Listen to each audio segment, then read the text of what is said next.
Success tastes like expensive wine and spite. I was savoring both when my mother's number lit up my phone screen for the first time in 3 years. The Chateau Lafite Rothschild 2010, a gift to myself for landing the Peterson account, suddenly tasted like vinegar in my mouth. Hey story lovers! Quick check-in, which part of the globe are you tuning in from? Drop your location below. If you're new and like what you hear, join us by subscribing. Now, let's continue. I'm Lola, and I've spent a decade building a life that doesn't include my family. The irony of their timing never fails to amaze me. They only remember I exist when their golden child, my sister Megan, creates another catastrophe they can't handle. Lola, please don't hang up. Mother's voice cracked, lacking its usual polished control. It's about Megan. And Lucy. My 9-year-old niece's name made my finger pause over the end call button. Lucy, the only innocent player in our family's twisted game of favorites. What has she done now? The words came out sharp enough to cut. She's gone. Just gone. Left Lucy with us 3 days ago, said she was running to the store. A sob caught in her throat. Her phone's disconnected. The apartment manager said she cleared out last week. Lucy keeps asking when her mommy's coming back, and I don't know what to tell her. The wine glass trembled in my hand. I set it down before I could give in to the urge to throw it against the wall. And naturally, you're calling me to clean up her mess. Again. You've always been the responsible one. Funny how I'm suddenly responsible when you need something. Where was that recognition when I graduated top of my class? Or when I made partner at 30? The bitter words tumbled out before I could stop them. Please, Lola. This isn't about us. Lucy needs us. There hasn't been an us since you and Dad shipped me off to live with Grandma Eleanor and Grandpa George when I was 12. Because Megan needed more attention. The silence on the other end spoke volumes. We both knew the truth, they'd chosen Megan, always Megan, until they'd effectively orphaned their younger daughter. Your father and I. We can't handle Lucy right now.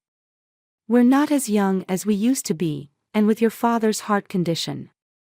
I laughed, a hollow sound that echoed in my empty penthouse. Of course. And Megan knew that, didn't she? She knew exactly what she was doing, dropping Lucy with you. Because eventually, you'd have to call me. More silence. Then, will you at least come see Lucy? She asks about you sometimes. The knife twisted deeper. I'd stayed away to protect myself, but in doing so, I'd abandoned Lucy to the same toxic environment I'd escaped. My wine glass caught the light, blood-red liquid casting shadows on my white marble countertop. The same color as the dress Megan wore to Dad's 65th birthday party last year, the one I wasn't invited to, but saw pictures of on Facebook. I'll come tomorrow, I said finally. But not for you or Dad. And certainly not for Megan. Thank you, Lola. We're at. I remember the address, Mother. Some things you can't forget, no matter how hard you try. I ended the call and stared at my reflection in the window. The city lights blurred behind my image, creating a halo effect that made me look like I was burning. Maybe I was. 3 years of carefully constructed peace, shattered by one phone call. But this time would be different. This time, I wasn't the powerless 12-year-old they could push aside. This time, I had resources, influence, and most importantly, nothing left to lose. I picked up my wine glass and raised it to my reflection. Well, Megan, I whispered, you finally did it. You finally gave me the perfect reason to destroy you. The wine tasted sweet again. The familiar crunch of gravel under my tires felt like bones breaking. Our family home hadn't changed, same peeling white paint, same crooked shutters, same suffocating air of disappointment. Mother stood on the porch, wearing her favorite pearl necklace like armor. "You didn't have to dress up," she said, eyeing my Armani suit. "It's just family." "This isn't a family reunion, Mother. This is a crisis management meeting." I brushed past her, the scent of her signature Chanel making my stomach turn. "Where's Lucy?" "Upstairs in Megan's old room." She wrung her hands. "She's been so quiet." Of course they'd put her in Megan's room. The shrine to the golden child, preserved like a museum exhibit. I took the stairs 2 at a time, my heels striking each step like a judge's gavel. Lucy sat cross-legged on Megan's old bed, surrounded by teenage photos of her mother. Small, pale, drowning in an oversized sweater I recognized as one of Megan's cast-offs. She looked up, and for a moment, I saw myself at 12, lost, confused, wondering why I wasn't enough. "Aunt Lola." Her voice was barely a whisper. "Hey, kiddo." I kept my distance, not wanting to spook her. "Rough week?" She nodded, clutching a photo frame. "They keep saying Mom will come back, but..." Her lower lip trembled. "She packed all our stuff last week. Said we were moving somewhere better. Then she brought me here and..." The rage I'd been containing threatened to explode. Megan hadn't just abandoned her daughter, she'd planned it, calculated it. Executed it with the same precision she'd used to manipulate our family for years. "Lucy, would you like to?" "There you are." Father's voice boomed from the doorway. "Still making dramatic entrances, I see." I turned slowly, meeting his gaze. He'd aged, but his eyes still held that mixture of disappointment and dismissal I remembered so well. "Hello, Father." "Still making excuses for Megan, I see. Now, Lola, you don't understand the pressure she's been under." "Pressure?" I laughed, sharp and cold. "Like the pressure of raising a child alone. The pressure of maintaining a job. Or just the pressure of basic human decency. Your sister is gone." I cut him off. "Again. And instead of acknowledging that she's abandoned her child, you're standing there defending her. Some things never change." Mother appeared behind him, clutching her pearls. "We just need to give her time. She always comes back. And that makes it okay." I gestured to Lucy, who had shrunk further into herself. "Look at her. Really look. Does she look like a child who just needs to give her mother time?" They both glanced at Lucy, then quickly away, the same way they used to look at me. Like my pain was an inconvenience to their perfect family narrative. "We've been thinking," Mother said carefully, "perhaps Lucy could stay with Eleanor and George for a while. They did such a good job with you."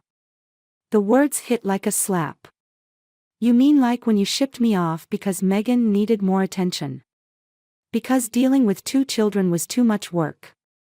That's not fair." "No, what's not fair is history repeating itself." I moved to stand between them and Lucy. "But this time, it's going to be different." Father's face darkened. "What are you suggesting?" "I'm not suggesting anything. I'm telling you what's going to happen. Lucy's coming home with me." The silence that followed was deafening. Lucy's head snapped up, hope and fear warring in her eyes. "You can't," Mother started. "I can, and I will. Unless you prefer I contact Child Protective Services. I'm sure they'd be very interested in how Megan abandoned her daughter after systematically emptying their apartment." Father stepped forward, his authority card ready to play. "Now listen here." "No, you listen." I pulled out my phone. "One call. That's all it takes. Your choice." They exchanged glances, the same silent communication I remembered from childhood, the weighing of options. The calculation of what would cause the least damage to their precious reputation. Finally, Mother nodded stiffly. Perhaps. Perhaps it would be best. Just until Megan returns. Of course, I smiled, all teeth and triumph. Just until Megan returns. Behind me, Lucy released a shaky breath. I didn't turn around. I couldn't let her see the darkness in my eyes, the satisfaction of finally having the upper hand. Because Megan wasn't coming back. Not until I was ready for her to face what she'd done, to Lucy, to me, to all of us. And when that time came, I'd be ready. Lucy's bedroom in my penthouse still had that new paint smell when I found the first letter. 3 days of living together, and already the secrets were surfacing, hidden between the clothes Megan had packed for her daughter. I thought you might want to read this, Lucy said, holding out a crumpled envelope. Her small fingers trembled. Mom wrote it before she left. The paper felt like poison in my hands. Megan's flowing script covered both sides, a masterpiece of manipulation addressed to our parents. They're going to take everything from me, I read aloud, my voice growing colder with each word. Lucy's trust fund, my inheritance, all of it. I have to disappear for a while, just until I can fix this. Don't let them turn Lucy against me. Lucy hugged herself, drowning in one of my old Harvard sweatshirts. What trust fund? I folded the letter carefully, my mind racing. When did you last see Grandma Eleanor and Grandpa George? Never. Lucy's answer hit like a sledgehammer. Mom always said they didn't want to see us. That they were mad at her for having me so young. The laugh that escaped me wasn't kind. Of course she did. I pulled out my phone, scrolling through recent calls. Lucy, how would you like to meet them today? Her eyes widened. Really? Really? But first. I dialed my private investigator. Marcus. I need everything you can find on my sister's finances for the past 9 years. Focus on any accounts in Lucy's name. Eleanor and George's house smelled like cinnamon and safety, just as it had when I was 12. Lucy pressed against my side as we walked up the familiar path, her grip on my hand almost painful. Lola. Eleanor appeared in the doorway, her silver hair gleaming in the afternoon light. Her eyes fixed on Lucy, and tears welled immediately. Oh my God. Surprise, I said dryly. Meet your great-granddaughter. The one Megan told you didn't want to know you. George appeared behind his wife, his weathered face darkening with understanding. Come inside, both of you. There's something you need to see. In their study, George pulled out a thick folder. We've been trying to reach Megan for years. After Lucy was born, we set up a trust fund for her education.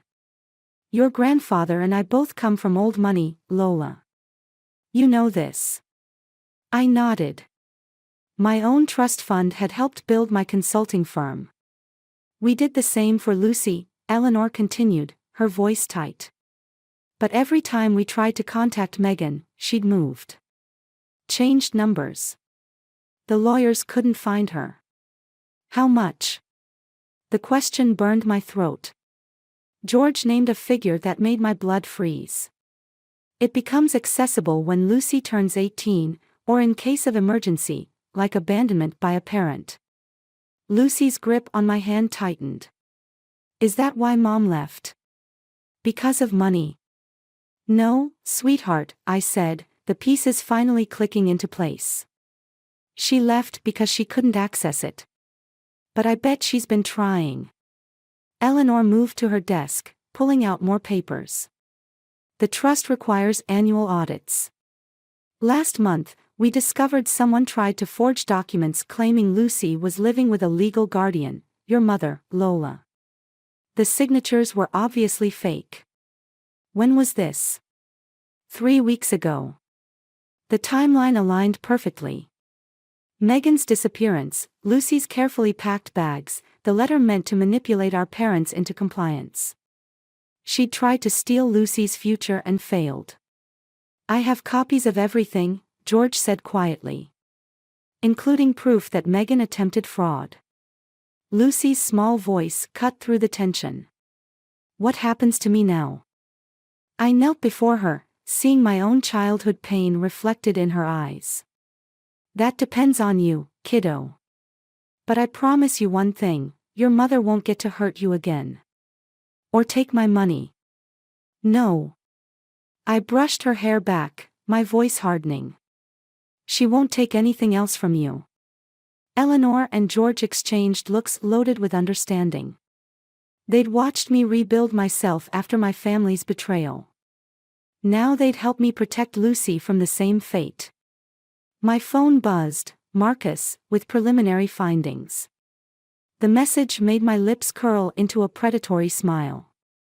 "Lucy," I said softly, "how about we get some ice cream with your great-grandparents? We have 18 years of memories to start making up for."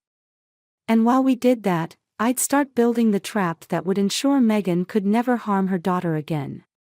Because some debts can only be paid in revenge, served cold and calculated, with compound interest. Marcus's report landed in my inbox at 3 in the morning, its contents burning through my carefully constructed plans like acid. I stared at my laptop screen, the glow casting shadows across my home office while Lucy slept down the hall. "You're sure about this?" I asked during our emergency video call. Marcus nodded, his tired face serious. 6 different identities in the past 9 years. Each time, she'd establish credit, take out loans using Lucy's social security number, then vanish. The pattern's consistent. And the most recent. 2 weeks before she left Lucy with your parents. She took out a $100,000 loan using forged guardianship papers. The money's already gone. I closed my eyes, remembering Lucy's threadbare clothes, the way she'd marveled at having her own bathroom in my penthouse. Where did it go? That's the interesting part. Marcus's typing echoed through the speakers. Wire transfers to an offshore account, then scattered withdrawals across 3 states. But here's what caught my attention, there's a pattern to her movements. She's not running away. She's circling back. My phone buzzed, a text from Mother, Megan called. Says she's sorry. Wants to make things right. Of course she did. The trust fund fraud had failed, but Lucy was still her meal ticket. I switched off my phone without responding. A small sound at the door made me freeze. Lucy stood there in her oversized pajamas, holding the stuffed rabbit Eleanor had given her. I had a bad dream. I closed the laptop. Want to talk about it? She padded over, climbing into my lap like she belonged there. Maybe she did. Mom came back. She was angry that I told you about the letter. She said I ruined everything. My arms tightened around her. Lucy, look at me. Your mother. A crash downstairs cut me off. The security system hadn't chimed, which meant whoever entered had the code. Only 5 people had that code, and 3 of them were asleep across town. Stay here, I whispered, moving Lucy behind my desk. Lock the door after me. Don't open it unless you hear me say, Harvard sweater. The hallway was dark, but I knew every inch of my home. I moved silently, following the sound of someone rummaging through my kitchen. The spare key was always under the rose bush, Megan's voice drifted up. Some things never change, little sister. I flicked on the lights. She stood at my kitchen island, looking expensive in a way that made my blood boil. Designer clothes bought with stolen money, Lucy's money. You look well for someone who's been on the run, I said coldly. Not running. Strategic retreat. She smiled, the same smile that had charmed our parents for decades. Where's my daughter? Safe. Unlike her social security number. Her smile flickered. I don't know what you're talking about. 6 identities, Megan. 6 cities where you destroyed Lucy's future before she could even have one. Did you think no one would find out? You always were dramatic. She waved dismissively. I did what I had to do. Lucy understands. Lucy understands that her mother used her as a human credit card. My voice could have frozen hell. She understands that while she wore second-hand clothes and went hungry, you were living like royalty on stolen money. I'm her mother. You're a thief. And now you're a trespasser. I pulled out my phone. Leave, or I call the police. Your choice. She moved closer, dropping her voice. Mother and father won't let you keep her. They know I'm the better parent. I just need time to. To what? Steal more of her money. Forge more documents. I laughed harshly. Eleanor and George know everything, Megan. The trust fund fraud, the loans, all of it. You've lost. The mask cracked. For a moment, I saw the real Megan, desperate, cornered, dangerous. You bitch. You've always been jealous. Aunt Lola. Lucy's voice from the stairs made us both turn. She stood there, small but straight-backed, clutching her rabbit. I called the police. They're on their way. Megan's face contorted. Lucy, baby, you don't understand. I understand that you stole from me. Lucy's voice shook but held firm. And I want you to leave. The sirens in the distance made Megan's decision for her. She grabbed her bag, pausing at the door. This isn't over. No, I agreed, watching her flee into the night. It's just beginning. Lucy's hand slipped into mine. I'm sorry I didn't stay in the office. I squeezed her fingers. Don't be. Sometimes the best revenge is simply standing your ground. The sirens grew closer, and with them, my resolve strengthened. Megan was right about one thing, this wasn't over. Not by a long shot. The temporary custody papers felt heavy in my hands as I watched Lucy sleep on Eleanor's couch. 3 weeks since Megan's midnight visit, and the world had shifted on its axis. My phone buzzed, another message from Mother, their 5th today. They're getting desperate, Eleanor said, setting down 2 cups of tea. Henry called George this morning. Apparently, Megan's lawyer contacted them. What lawyer? The paper crinkled in my tightening grip. The one claiming you kidnapped Lucy. Eleanor's voice was steel wrapped in silk. Your father threatened to support Megan's custody claim unless you see reason. A laugh escaped me, bitter as burnt coffee. Reason? Like when they sent me away because it was reasonable for Megan to have more attention. Lucy stirred, mumbling in her sleep. The bruise-like shadows under her eyes had finally started to fade, but now this. My phone lit up again, an email from Marcus. Security footage from my building's lobby, timestamped last night. I watched Megan escort our parents inside, all 3 of them talking to the doorman. My stomach turned to ice. They're building a case, I said, showing Eleanor the footage. Making it look like I'm keeping Lucy from her loving family. Then we build a better one. Eleanor pulled out a thick manila envelope. George and I have been gathering evidence since that night. Bank records, loan applications, school reports showing Lucy's frequent absences.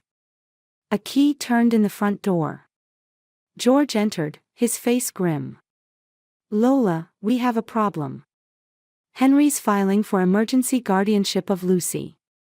Claims you're emotionally unstable, seeking revenge against Megan by taking her daughter. The irony burned like acid. And Megan's fraud? The stolen money? They're calling it desperate measures of a struggling single mother. He sat heavily. Your parents are backing her story. Lucy whimpered in her sleep, curling tighter around her rabbit. The sight of her, so small, so vulnerable, made something snap inside me. Call Judge Matthews, I told Eleanor. The one who helped with my emancipation. Tell her it's urgent. Lola, George started. No. I stood, my voice barely above a whisper. They took my childhood. They will not take hers. My phone rang, Mother's number. This time, I answered. We're in your lobby, she said without preamble. Security won't let us up without your approval. Please, Lola. Let's discuss this as a family. Family. The word tasted like poison. Like when you discussed sending me away. Or when you discussed letting Megan steal Lucy's future. You don't understand. I understand perfectly. You're here because Megan needs something. Again. And you're enabling her. Again. She's changed. No, Mother. I've changed.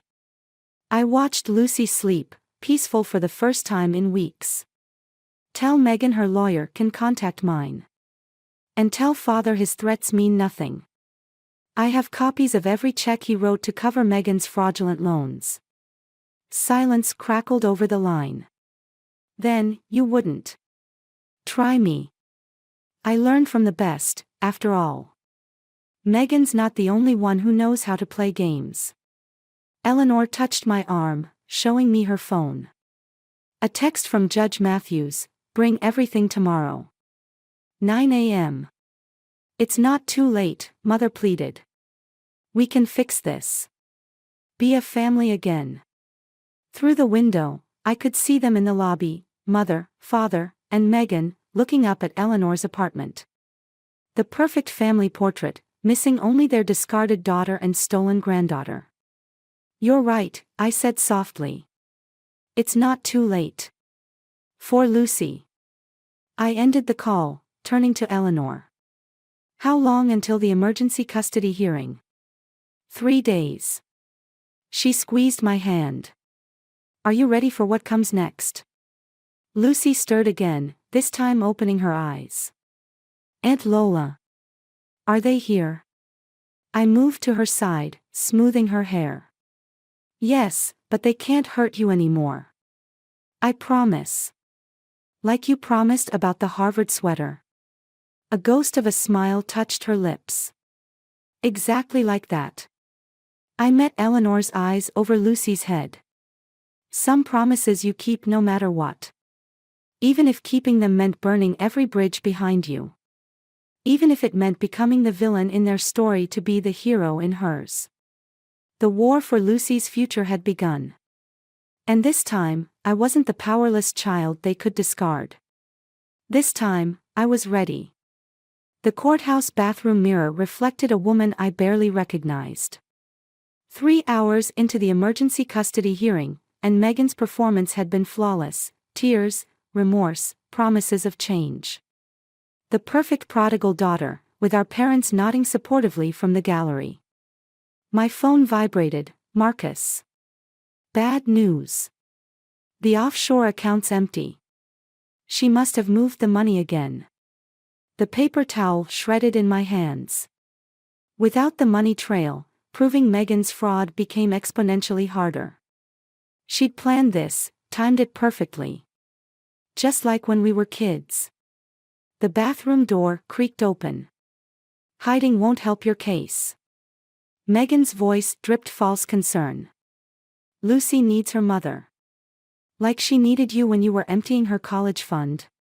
I turned slowly. Or when you were using her social security number for loans. Prove it. She smiled, checking her mascara in the mirror. Oh wait, you can't. Funny how evidence disappears, isn't it? What do you want, Megan? Drop the custody case. Tell the judge you overreacted. She reapplied her lipstick, perfect coral pink. I'll let you see Lucy sometimes. Maybe holidays. The fluorescent lights buzzed overhead, matching the ringing in my ears. You're not getting her trust fund. No. She capped her lipstick. Mother and father are very concerned about your mental state. Your obsession with revenge. The way you've poisoned Lucy against me. Her smile widened. The judge seems quite sympathetic. The door opened again. Lucy stood there, small and pale in her navy dress. Aunt Lola. They're calling us back in. Megan moved toward her daughter. Baby, come here. Lucy stepped back, pressing against my side. The gesture wasn't lost on Megan. Her mask slipped for just a moment, revealing something ugly underneath. See, she hissed. This is exactly what I mean. You've turned her against me. The courtroom felt colder when we returned. Judge Matthews' expression gave nothing away as she reviewed the new documents Megan's lawyer had submitted. Your Honor, Megan's lawyer stood, we have evidence that Miss Crawford has been systematically alienating Lucy from her mother and grandparents. Text messages, emails, witness statements. My lawyer objected, but I barely heard him. I was watching Lucy, sitting between Eleanor and George. She looked so much like I did at 12. Waiting for adults to decide her fate. Furthermore, the lawyer continued, Miss Crawford's fixation on alleged financial improprieties suggests a concerning pattern of behavior. Her own grandparents had to take her in as a child due to similar unfounded accusations against her sister. The old rage rose like bile. They were rewriting history again, turning me into the villain of their story. Just like before. Your Honor, I stood, ignoring my lawyer's warning hand. I request a brief recess. In the hallway, Eleanor grabbed my arm. Lola, don't. I have to. I pulled away, heading for the courthouse steps where reporters had gathered. Megan wanted to play dirty. Fine. My phone felt heavy as I dialed Marcus's number. Release everything. Lola. Think about everything, Marcus. The bank records, the loan applications, the school reports. Send it all to every news outlet waiting outside. Now. I ended the call, turning to find Lucy standing behind me. I'm sorry, she whispered.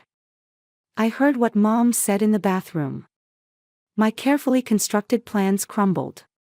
In trying to protect Lucy, I was dragging her into exactly the kind of public spectacle I'd wanted to avoid. Your Honor. Megan's voice rang out from the courthouse doors. See? She's trying to manipulate the media. This is exactly what we've been talking about. Reporters surged forward, cameras flashing. Lucy flinched, and in that moment, I saw myself making the same mistake our parents had, putting adult vendettas above a child's well-being. Judge Matthews appeared in the doorway, her face thunderous. Miss Crawford, return to my courtroom immediately. Lucy's hand found mine as cameras continued clicking. I'm scared, she admitted. Me too, I whispered, leading her back inside. Because for the first time, I realized revenge might cost me the very thing I was fighting to protect. And Megan knew it. Her triumphant smile said everything. Checkmate, little sister. Just like always. Judge Matthews' chambers felt like a tomb. The morning headlines screamed across her desk, family fortune at center of custody battle, sister versus sister. The fight for Lucy, fraud allegations rock prominent family. Explain this. The judge tapped Marcus's full report, delivered to every major news outlet yesterday. Now. Before I could speak, the door burst open. Megan stormed in, followed by our parents and both lawyers. Your Honor, this is exactly what we. Sit down, Miss Crawford. Judge Matthews' voice could have frozen hell. All of you. Now. Lucy's school records lay open on the desk, dozens of absences, sudden withdrawals, missing parent signatures. Next to them, bank statements showed a pattern of deposits and withdrawals that made my stomach turn. These records, the judge continued, shows systematic financial abuse spanning 9 years. Miss Crawford, Megan, would you care to explain why your daughter's social security number appears on loans in 6 different states? Megan's mask slipped. I had no choice. Lucy's trust fund is untouchable until she's 18.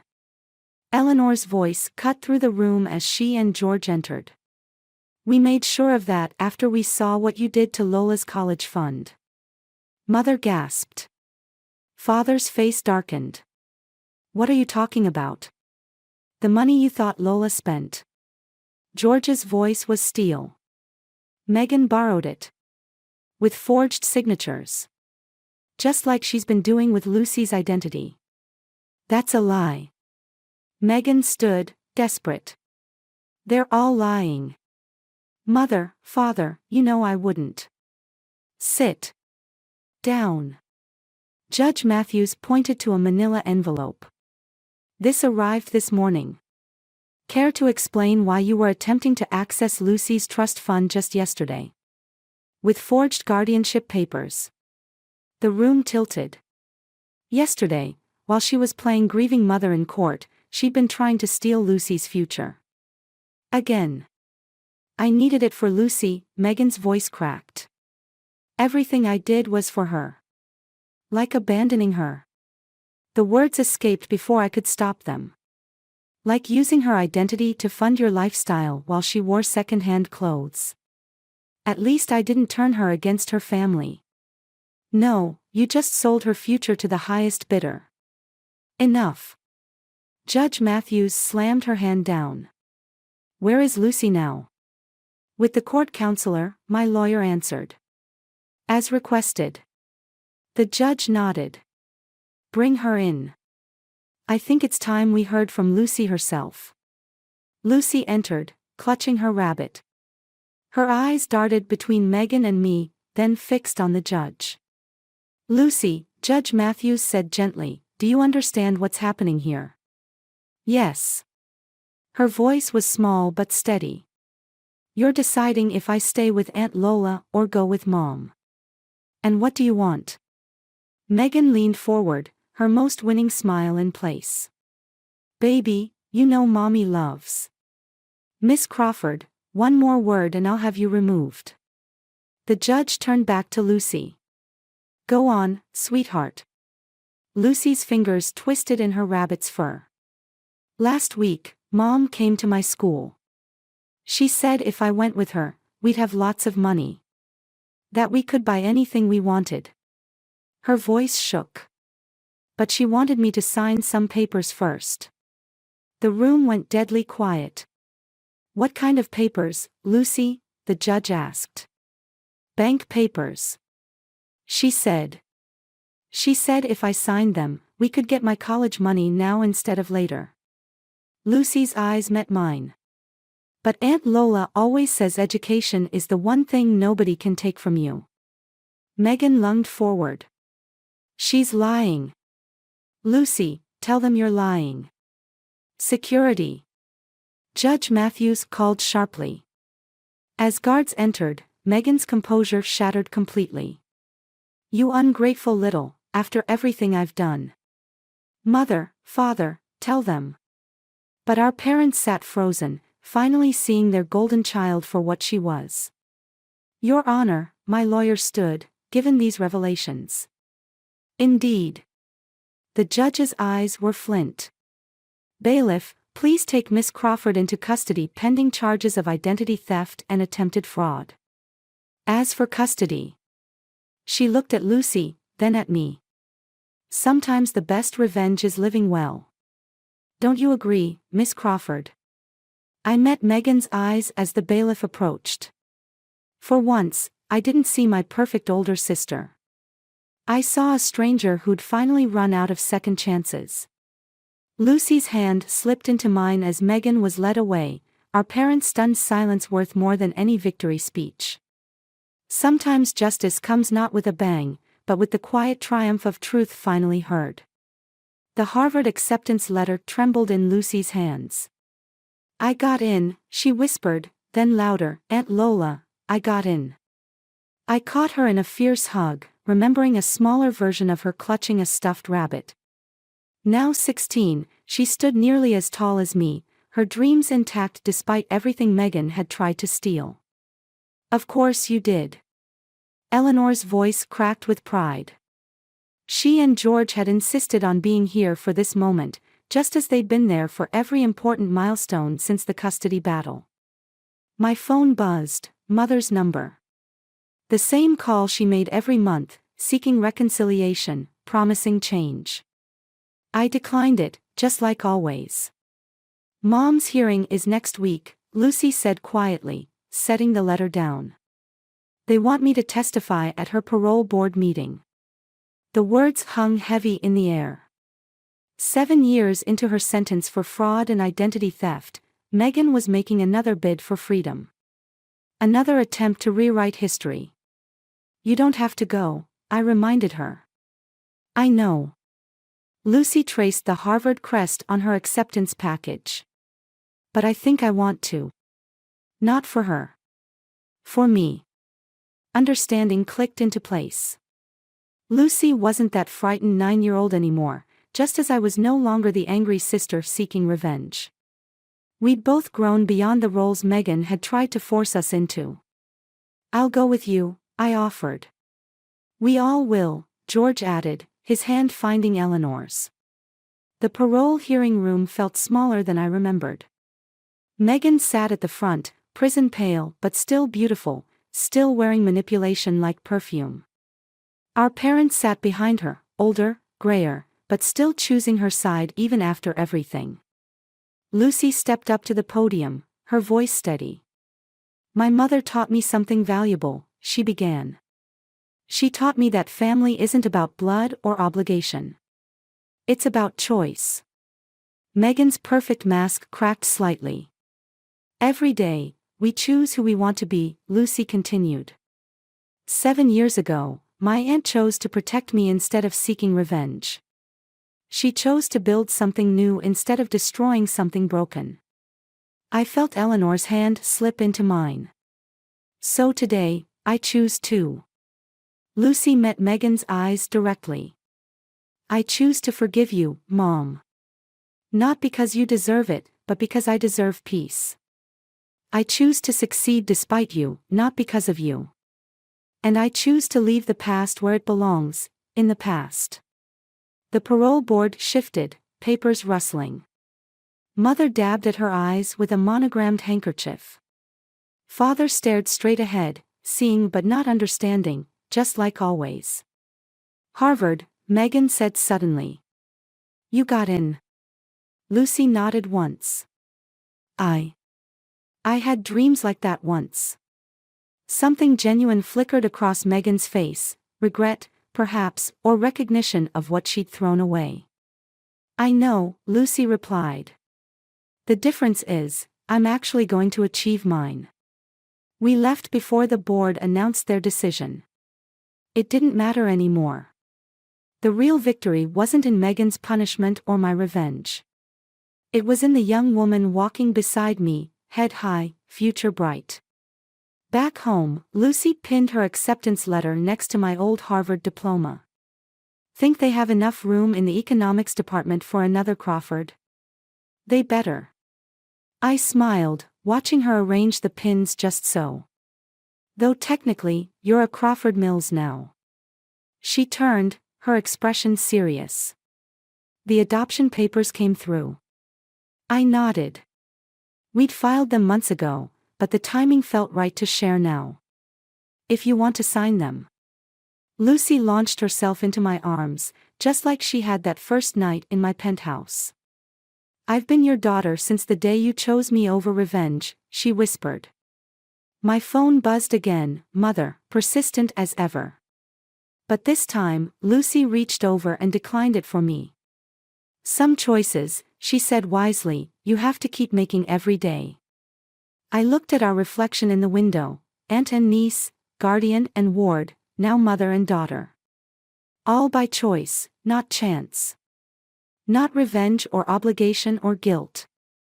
The Harvard acceptance letter caught the late afternoon light, casting crimson shadows across our faces. Like blood, I thought, but also like sunrise. Sometimes the best revenge isn't revenge at all. Sometimes it's simply living well, loving fiercely, and letting go of the past one conscious choice at a time. Lucy smiled at our reflection, and I smiled back. We'd chosen well.